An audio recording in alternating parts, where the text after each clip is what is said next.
मतलब यदि कोई चीज ग्राफियन फॉलिकल्स के अंदर पड़ी हुई है तो वो इस तरह से राउंडेड रहेगी, है ना। अब ग्राफियन फॉलिकल्स के अंदर से ओवा बाहर निकला या फिर प्राइमरी oocytes जब बाहर निकला तो ग्राफियन फॉलिकल्स का शेप क्या हुआ, चेंज हुआ, ठीक है ना। ये इस तरह से कुछ भी शेप हो गया, है ना। अब क्या होगा, अब हम इसको ग्राफियन फॉलिकल्स नहीं बोलेंगे, जब इसका शेप चेंज हो जाता है या फिर हम कह सकते हैं जब ग्राफियन फॉलिकल्स में से ओवा या एग या प्राइमरी oocytes जब बाहर निकल जाता है ना, और जब इसका शेप चेंज हो जाता है अब हम इसे कुछ और बोलेंगे। अब हम इसे ग्राफियन फॉलिकल नहीं बोलेंगे, अब हम इसे क्या बोलने लगते हैं, अब हम इसे बोलेंगे कार्पस ल्यूटियम। कार्पस ल्यूटियम, अब हम इसको क्या बोलते हैं, कार्पस ल्यूटियम। तो याद रखिएगा ग्राफियन फॉलिकल वर्ड हमें तब तक यूज करना है जब तक उसके अंदर प्राइमरी oocyte है, जब तक उसके अंदर क्या है, प्राइमरी oocytes है। जैसे ही प्राइमरी oocytes ग्राफियन फॉलिकल्स में से बाहर निकल जाएगा तो ग्राफियन फॉलिकल का शेप चेंज हो जाता है और अब हम इसे क्या बोलने लगते हैं, अब हम इसे बोलने लगते हैं कार्पस ल्यूटियम। अब ये कार्पस ल्यूटियम क्या करता है, ये ग्लैंड की तरह काम करने लगता है ना। इसको हम कार्पस ल्यूटियम क्यों बोल रहे हैं वो भी आपको समझ में आ जाएगा, बिकॉज ऑफ अब ये कार्पस ल्यूटियम ग्लैंड की तरह काम कर रहा है। पहले ये ग्लैंड की तरह काम नहीं कर रहा था, पहले ये एक तरह की कवरिंग प्रोवाइड करा रहा था, है ना। प्राइमरी oocytes या ओवा के बाहर एक कवरिंग की तरह काम कर रहा था, सिर्फ उसको कवर दे रहा था। लेकिन जब जब ये बाहर निकल गया ओवा, अब इसका शेप भी चेंज हो गया और इसका फंक्शन भी चेंज हो गया। अब ये कुछ और फंक्शन करने लगता है। क्या फंक्शन करेगा, ग्लैंड की तरह। और ग्लैंड क्या करती है, ग्लैंड का क्या फंक्शन होता है हम अच्छे से जानते हैं, एंडोक्राइनोलॉजी हम पढ़ चुके हैं। ग्लैंड का फंक्शन होता है कुछ सिक्रीट करना। तो अब ये कार्पस ल्यूटियम क्या करने लगेगा, ये हार्मोन्स को सिक्रीट करने लगता है। ये क्या करेगा, हार्मोन सिक्रीट करेगा। कौन सा हार्मोन सिक्रीट करेगा वो भी अपन आगे देखेंगे। अभी आप लोग इतना ध्यान रखें कि अब ये क्या करता है, कार्पस ल्यूटियम एक ग्लैंड की तरह काम करेगा और ग्लैंड की तरह काम करते करते एक हार्मोन्स को सिक्रीट करने लगेगा। वो अपन मेंस्ट्रुअल साइकिल में अभी पढ़ेंगे आगे, ठीक है ना। चलिए, इतनी कहानी आप लोगों को समझ में आ गई होगी। आ गई हो तो अपन आगे बढ़े। बोलिए, आई सर एक बार और रिपीट कर दो दोबारा प्लीज। Yes sir. चलिए, अब हम बात करते हैं आगे की। अब बात करते हैं oogenesis। oogenesis पढ़ेंगे, फिर उसके बाद हम मेंस्ट्रुअल साइकिल पढ़ेंगे। जैसे हमने स्पर्मेटोजेनेसिस पढ़ा था, स्पर्मेटोजेनेसिस में हमने क्या देखा था, स्पर्मेटोजेनेसिस में स्पर्म बन रहे थे, है ना। मैच्योर होने के बाद जब मेल मैच्योर हो जाता है, जब मेल एडल्ट हो जाता है, तब उसके अंदर क्या होते हैं, स्पर्म का फॉर्मेशन होता है, स्पर्म बनना शुरू होते हैं। इस पूरी प्रोसेस को हम स्पर्मेटोजेनेसिस के नाम से जानते हैं। वो पूरी प्रोसेस हमने पढ़ी, है ना। और हमने उसमें क्या क्या पढ़ा था, थोड़ा सा याद करिए आप लोग। हमने उसमें पढ़ा था कि सबसे पहले स्पर्मेटोजोआ होता है ना। स्पर्मेटोजोआ में माइटोसिस डिवीजन होता है, फिर क्या बनता है, प्राइमरी स्पर्मेटोजोआ बनेगा, फिर सेकेंडरी स्पर्मेटोजोआ बनेगा, उसके बाद स्पर्मेटिड्स बनता है और फिर पूरा क्या बनता है, मैच्योर स्पर्म बनता है। ये हमने पूरी कहानी प्रीवियस जो लेक्चर थे वहां पर हम देख चुके थे। आप लोग अनुरागी जी प्लीज अनुरागी जी आप म्यूट रखें। राज अनुरागी जी आवाज आ रही हो तो ठीक है, नहीं तो हम यहाँ से आपको बाहर कर देते हैं। अब बात करते हैं हम oogenesis। oogenesis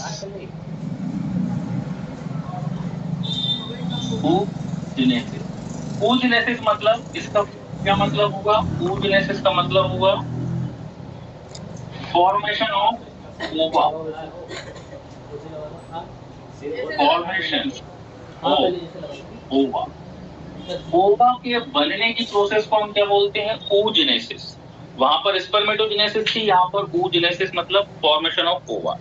अब देखिए, एक चीज हम आप लोगों को बता दें, ध्यान से आप लोग सुनिएगा, बिल्कुल ध्यान से, कि स्पर्मेटोजेनेसिस जब हमने पढ़ा था और हम जानते हैं स्पर्मेटोजेनेसिस जो है वो मेल जो होता है, मेल चाइल्ड जब एडल्ट हो जाता है तब स्पर्म बनना शुरू होता है। oogenesis में ऐसा नहीं है। oogenesis की यदि हम प्रोसेस की बात करें, मतलब यदि हम ओवा के बनने की बात करें तो ओवा जो है वो इंट्रायूटेराइन लाइफ में ही बनना शुरू हो जाता है। इंट्रायूटेराइन लाइफ में बनना शुरू हो जाता है, मतलब कि यदि कोई फीमेल चाइल्ड है और वो अभी माँ के पेट में, ठीक है ना, मतलब यदि कोई फीमेल एम्ब्रियो है, मतलब वो इंट्रायूटेराइन लाइफ में है, तो जब उसकी ओवरी बन जाएगी लगभग 3 से 4 मंथ में ओवरी जो है डेवलप हो चुकी होती है। मतलब अभी इंट्रायूटेराइन लाइफ है फीमेल की और उसकी ओवरी का डेवलपमेंट हो जाता है 3 से 4 महीने के अंदर। तो जैसे ही उसकी ओवरी का डेवलपमेंट हो जाता है तभी से ये ओवा का बनना भी शुरू हो जाता है, ठीक है ना। तो सबसे पहला जो सेल होता है, जैसे हमने वहां पर स्पर्मेटोगोनिया पढ़ा था, ऐसा जो पहला सेल जब बनता है उस सेल का नाम है oogoनियम। तो यहाँ पर सबसे पहले क्या बनना शुरू हो रहा है फीमेल में, oogoनियम। oogoनियम इस तरह से एक सेल बनना शुरू हो जाएगा। उस सेल को हम क्या बोल रहे हैं, oogoनियम बोल रहे हैं। राहुल यादव जी प्लीज, आप प्लीज म्यूट करें। प्लीज म्यूट करिए आप।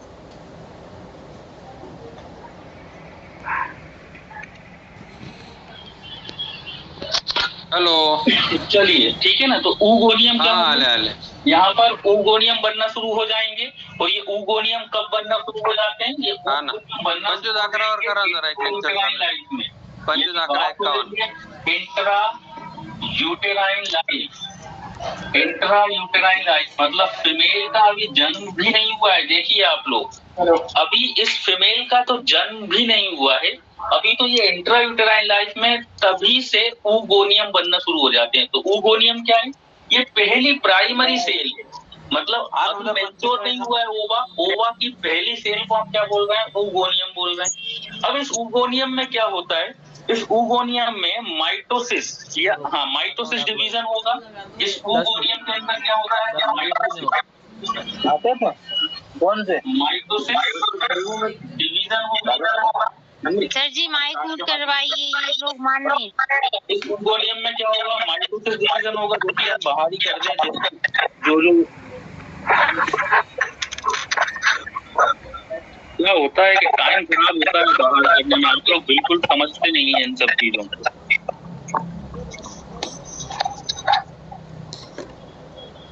सबको बाहर कर सर ये दादा साहेब कौन है? दादा साहेब बार बार ये कर रहे हैं सर। ये रुकिए, हम बाहर कर दें सभी को, जितने लोग भी अनम्यूट हैं उन सबको हम बाहर कर दे रहे हैं बिना बोले।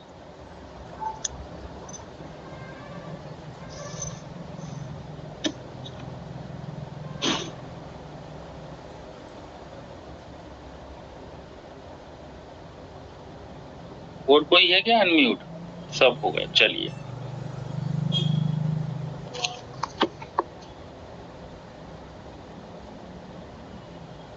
तो देखिए क्या बताए हम कि oogoनियम मतलब ये इंट्रायूटेराइन लाइफ की ही अभी बात चल रही है। अभी तो इस बेबी का जन्म भी नहीं हुआ है, अभी ये माँ के पेट में ही है। तभी जब जैसे ही उसका ओवरी का डेवलपमेंट होगा, लगभग 4th मंथ है ना, लगभग 4 महीने का जब बेबी हो जाएगा, 4 महीने का, ये इंट्रायूटेराइन लाइफ की बात चल रही है, ठीक है ना। तो 4 महीने में उसकी ओवरी बन चुकी होती है और ओवरी के अंदर क्या बन जाते हैं, oogoनियम बन जाते हैं। अब इन oogoनियम में क्या होता है, माइटोसिस डिवीजन होगा, मतलब ये डिवाइड होते हैं, माइटोसिस डिवीजन होगा। अब क्या बनेगा, प्राइमरी oocytes बनेगा। अब बनेगा प्राइमरी oocytes, गर्मी लगेगी जब तो प्राइमरी oocytes। अब ये प्राइमरी oocytes क्या होते हैं, ये प्राइमरी oocytes ये बन के रेडी रहते हैं, जो अभी अपन देख चुके हैं, है ना। इससे पहले अभी हमने बताया था कि प्राइमरी oocytes ही बाहर निकलते हैं। यही प्राइमरी oocytes अब क्या रहते हैं, ये अरेस्टेड रहते हैं। अब इसके अंदर कोई डिवीजन नहीं होता, ठीक है ना। अब यहाँ पर कोई डिवीजन नहीं होगा और ये प्राइमरी oocytes क्या हो जाते हैं, अरेस्टेड रहते हैं। अरेस्टेड मतलब इनके अंदर अभी माइटोसिस डिवीजन नहीं होगा, है ना, तो मियोसिस डिवीजन नहीं होगा। अनिल कुमार जी आपको भी बाहर करना पड़ेगा। और उनको देख लेना, तो एक बार अपन वो अपने को देखने क्लास थोड़ी देर रोक लेते हैं, अपन उनको ही देख लेते हैं। पूरे चालू कर सकते उनका समझ नहीं आता।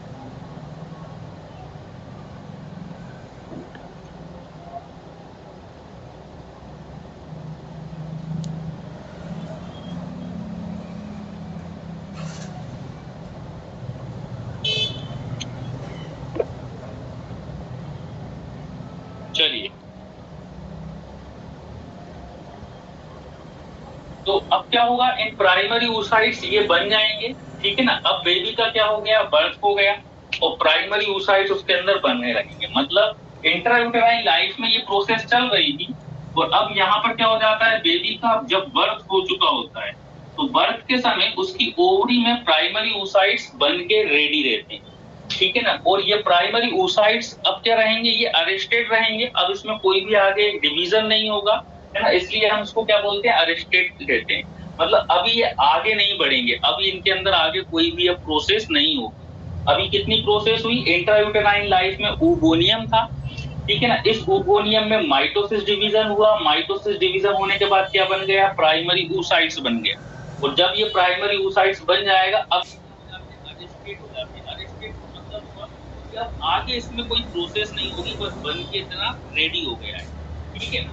अब क्या होगा, बेबी का हो गया बर्थ, ठीक है। अब ये कब तक अरेस्टेड रहते हैं, ये अरेस्टेड रहते हैं 8 प्यूबर्टी। अब क्या होगा, जैसे ही उस गर्ल में प्यूबर्टी आएगी, जब तक उसके अंदर प्यूबर्टी नहीं आएगी तब तक क्या रहेंगे, ये प्राइमरी oocytes बन के रेडी रहेंगे।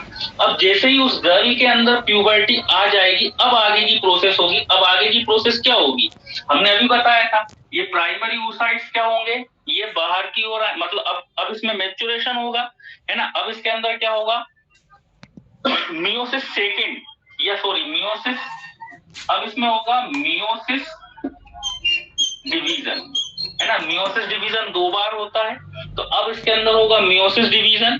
और जब इसमें मियोसिस डिवीजन होगा तो अब क्या बन जाएगा ये, अब यहाँ पर बन जाएगा सेकेंडरी oocytes। क्या बन गया, सेकेंडरी oocytes, ठीक है ना। देन अब क्या होगा, जब सेकेंडरी oocytes बन जाता है, ठीक है ना, इतनी प्रोसेस समझ में आई होगी। फिर से आप लोग सुनिए, सबसे पहले क्या होता है, oogoनियम बनते हैं, ठीक है ना। ये oogoनियम में क्या होगा, माइटोसिस डिवीजन होता है और प्राइमरी oocytes बन जाते हैं। अब इस प्राइमरी oocytes में ये कब तक प्राइमरी oocytes बने रहेंगे, जब तक कि बेबी में क्या ना हो जाए, प्यूबर्टी ना आ जाए।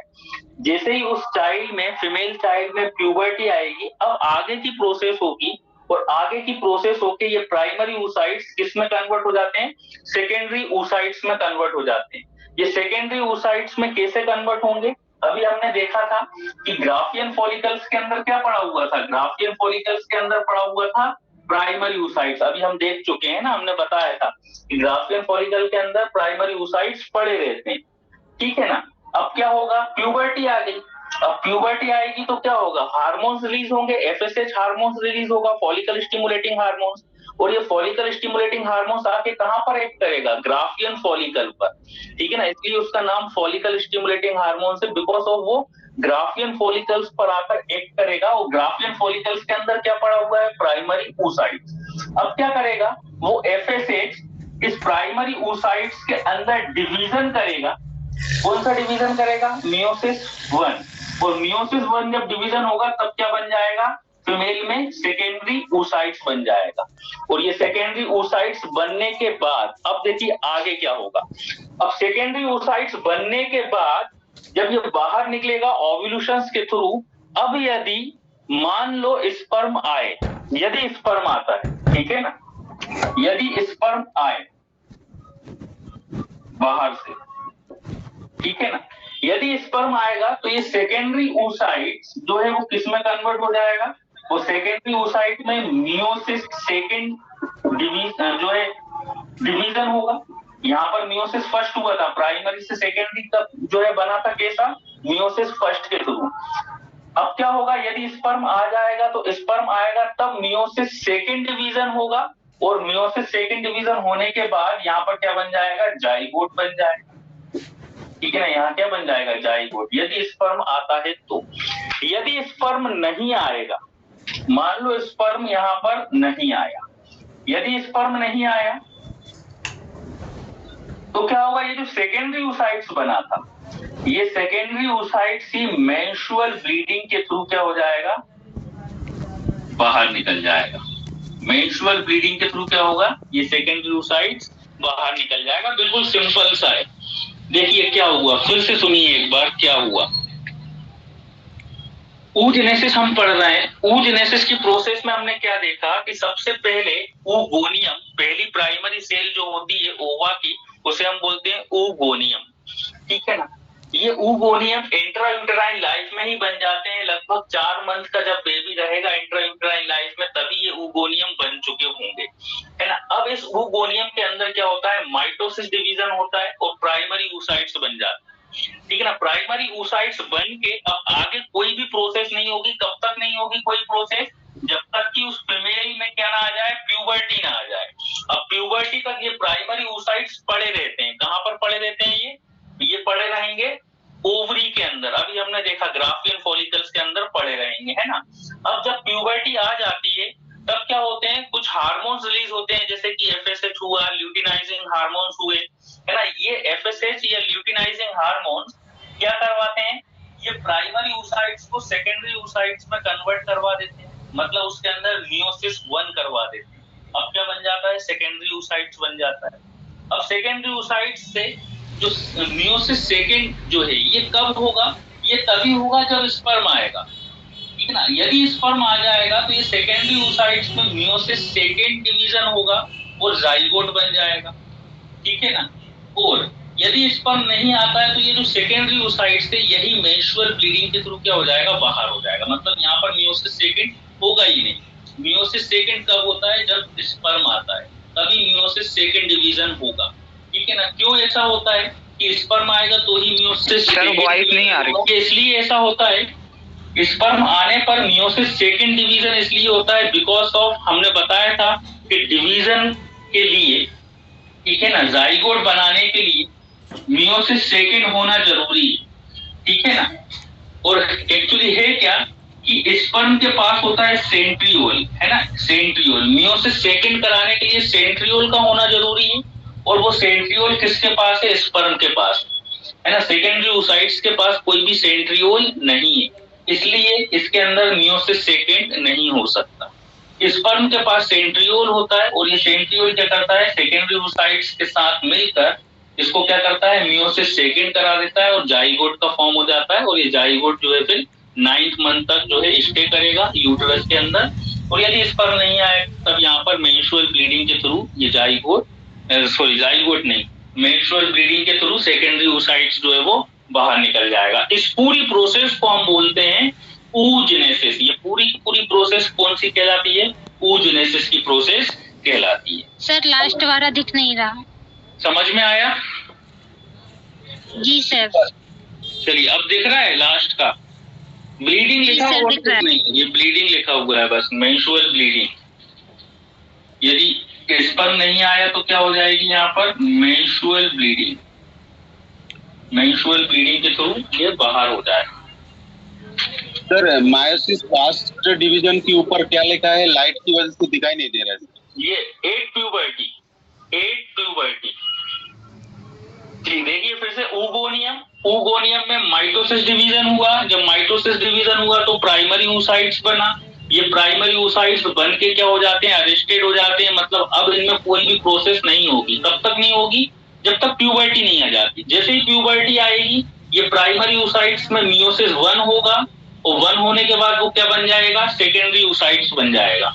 अब सेकेंडरी oocytes में क्या होगा, यदि स्पर्म आ जाता है तब ये सेकेंडरी oocytes में मियोसिस सेकेंड डिवीजन होगा और जाइगोट बन जाएगा। और यदि स्पर्म नहीं आता है तब यही सेकेंडरी oocytes मेंस्ट्रुअल ब्लीडिंग के थ्रू बाहर निकल जाएगा, वॉश आउट हो जाएगा। ये पूरी प्रोसेस कहलाती है oogenesis। oogenesis की प्रोसेस कही जाएगी। समझ में आया सभी को अच्छे से? सर एक बार दोबारा रिवाइज करवा दो please. Yes sir, 3 bar revise कर दिए हम, 3 बार इसी चीज को, 3 से ज्यादा ही बार कर दिए होंगे, 4 बार कर दिए होंगे सर। एक बार और कर दो, आगे एक बार और कर देते हैं, सुन लीजिए आगे की फिर कहानी देखें अपन। देखिए क्या हो रहा है, पहली जो प्राइमरी सेल होती है जिसको हम क्या बोलते हैं, oogoneum बोलते हैं। इस oogoneum, ये जो oogoneum है ये कहाँ बन जाते हैं, इंट्रायूटेराइन लाइफ में बन चुके होते हैं। लगभग 4 मंथ का जब बेबी हो जाएगा तब ये oogoneum बन चुके होते हैं।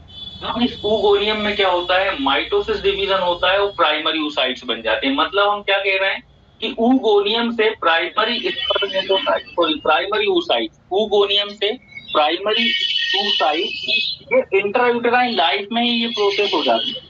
अब क्या होगा, ये प्राइमरी oocytes बन के रेडी रहते हैं और अरेस्टेड रहते हैं। मतलब अरेस्टेड का मतलब हुआ अब इनमें आगे कोई भी प्रोसेस नहीं होगी। कब तक नहीं होगी? जब तक वो गर्ल प्यूबर्टी नहीं हो जाएगी, जब तक वो गर्ल बड़ी नहीं हो जाएगी, 12-13 साल की नहीं हो जाएगी। जैसे ही वो 12-13 साल की हो, अरे ये पूरनराज सर, ये पूरनराज कौन है, इनको बाहर कीजिए सर। मियोसिस 1 डिवीजन होगी और ये मियोसिस 1 डिवीजन होके क्या बन जाएगा, यहाँ पर सेकेंडरी oocytes बन जाएगा।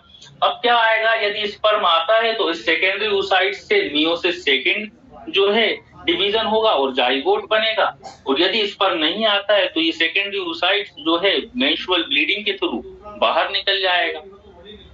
इस पूरी प्रोसेस को हम क्या बोलते हैं? इस पूरी प्रोसेस को बोलते हैं oogenesis। आया समझ में? आगे बढ़े आप। जी सर।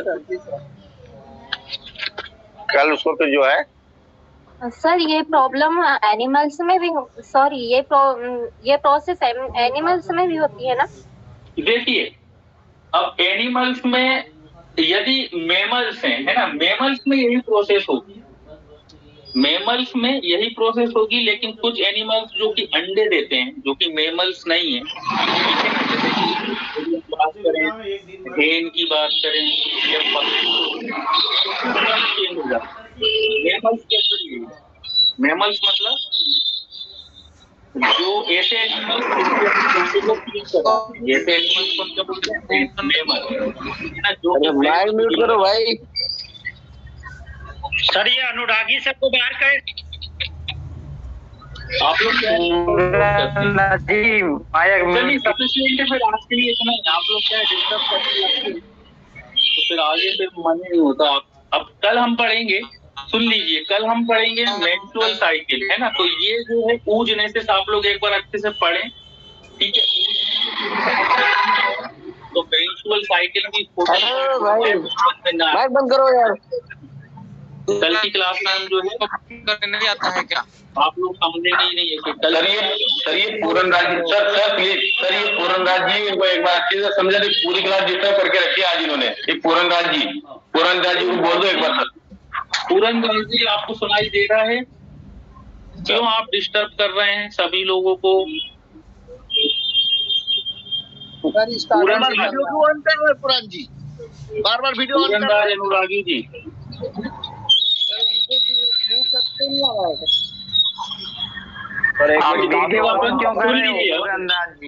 सुन लीजिए, कल की क्लास में हम आगे मतलब मेंस्ट्रुअल साइकिल की बात करेंगे और फर्टिलाइजेशन की भी। यदि टाइम रहा कल तो फर्टिलाइजेशन भी कल पढ़ लेंगे, ठीक है ना। तो थोड़ा सा आप लोग मेंस्ट्रुअल साइकिल पहले से भी पढ़ के रख लें, तो कल अपन